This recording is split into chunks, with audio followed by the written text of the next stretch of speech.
So Bank of America saying that they're going to still be in London. Is that like a vote of confidence in Brexit, or is that just them like diversifying where they're located? Well, this was one of these sort of big debates, it seems like, that's happening at all of the big banks. Yeah. But Bank of America, it had leaked out that they were really considering exactly what they were going to do in London. It does feel like a vote of confidence. Didn't they already lease areas in Dublin and Paris too? And they've got a big operation in Dublin, and Brian Moynihan said they're going to do a fair amount in Dublin, right. But they also have a big facility in the city of London. It's a big, new, fancy place. And, you know, and this does come as we've heard from Wells Fargo, we've heard from Sumitomo, we've heard from some others.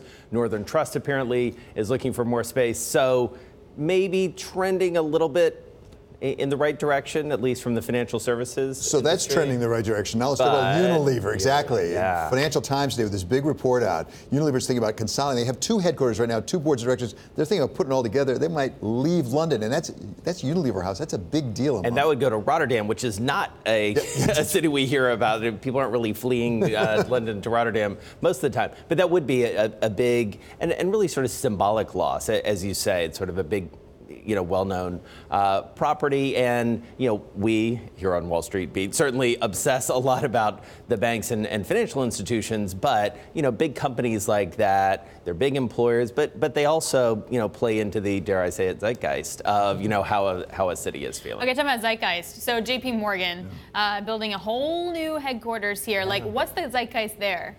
Well, putting on my New York bureau chief hat, It's great news for New York, and it's great news for Manhattan, and really for Midtown Manhattan. Park Avenue is such a central thoroughfare, but those buildings, I walk up and down them every day. So do you, as we go back and forth to Westchester, and some of those buildings are a little bit.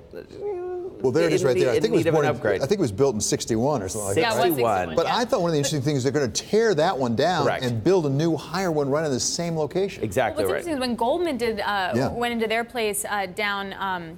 On the river, thank you. Oh, word. On the river, they did like a whole clean energy thing. Yes. Like they did a huge revamp of how they were supplying their energy and electricity, and I wonder if that's going to be part of JP Morgan also. I would imagine so, and as you look around New York and what's been happening in commercial real estate, you look at what's happening at Hudson Yards. I mean, those buildings, you talk to Henry Kravis and others about their new headquarters, KKR, BlackRock is going to be over there, Wells Fargo. I mean, they are building some really cool new buildings. You have to imagine Jamie Dimon, Jamie Dimon wants his cool new building. Likes to be on the forefront of these things, and this seems like this will be a real signature piece for him. Totally.